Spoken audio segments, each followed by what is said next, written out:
Welcome back to Movie Moshow. Today we are going to review the drama film, Bucket Lists. If you like our content, don't forget to like and subscribe. We post multiple times daily. Spoilers ahead.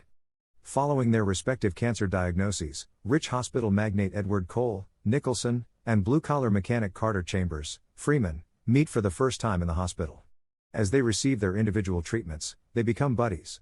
Carter is a talented amateur historian and devoted family guy who had dreamed of becoming a history professor but was broke, black, and with a baby on the way in his youth and was unable to advance beyond his position at the McCreath body shop.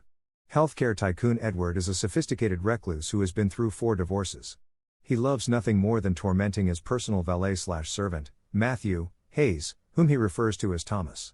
In addition to ordering his staff and Dr. Morrow to become familiar with Carter's health, he forces Matthew to serve Carter alongside him. Carter starts to make a bucket list, or a list of things to do before he kicks the bucket. Carter rolls it up and throws it on the ground after learning that he has less than a year. The following morning, Edward discovers it. He offers to pay for the vacation and exhorts Carter to cross everything off his bucket list, including suggestions like skydiving. Despite the objections of his wife Virginia, Todd, Carter accepts.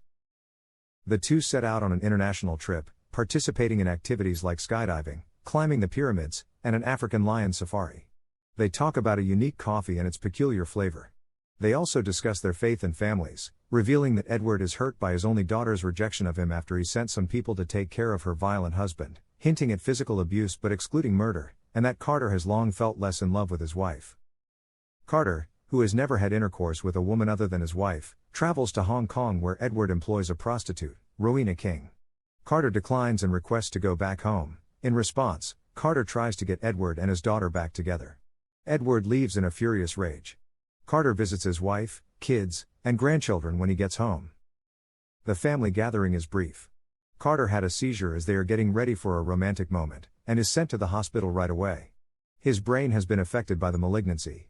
As Edward, who is now in remission, pays him a visit, Carter amusingly explains the awful provenance of the world's most rare coffee, Kopi Luwak, with which Edward is fixated and which Carter has refused to consume. Carter ticks off the item "laugh until I cry" on his bucket list and demands Edward complete it alone. Carter undergoes surgery, but it is unsuccessful. On the operating table, he perishes. At the funeral, Edward gives a eulogy, noting that although he and Carter had never met, the last 3 months of Carter's life had been the best 3 months of his, Edward's. He crosses off the item "assist a total stranger for the common good." We witness Edward's final effort to make amends with his daughter. Along with welcoming him back into her life, she also introduces him to the grandchild he was never acquainted with. Edward ticks off "kiss the most beautiful girl in the world" after giving the young girl a kiss on the cheek. It is revealed in the epilogue that Edward lived to be 81 years old, and his ashes are carried to the summit of the Himalayas. The person who really does this is Matthew, who also marks off the final item on the bucket list, witness something truly majestic, and sets it next to Edward's ashes and a can containing Carter's. Carter says, "I'm pretty sure he, Edward, was happy with his final resting place," in the movie's concluding lines. Because it was illegal to bury him on the mountain, which was the case.